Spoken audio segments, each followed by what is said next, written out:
Ryan says she first noticed the invaders last summer. They're quick, they wiggle, they jump, they're little pests. She's talking about jumping worms, an invasive species that erodes the soil and destroys root systems, which puts trees and plants in jeopardy. There's another one that just hatched. U of M professor Lee Freilich is quickly becoming somewhat of an expert on jumping worms.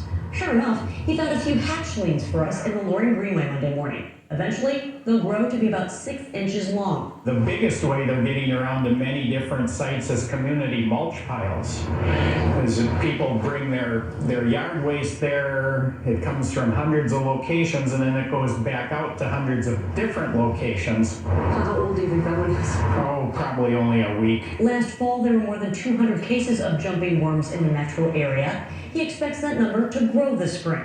He says they're still figuring out how to control and contain them. Smaller areas like gardens and flower beds will be easier, but he worries about forest sites. If they infest forests and cause massive soil erosion, trees could die, water quality will suffer, wildlife species, native plants would all have major problems.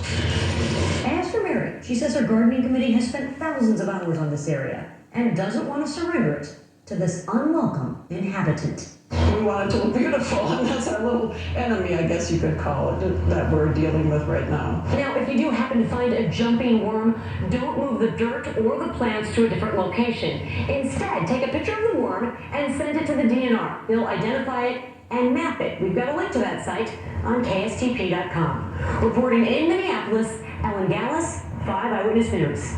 Still ahead, a reminder that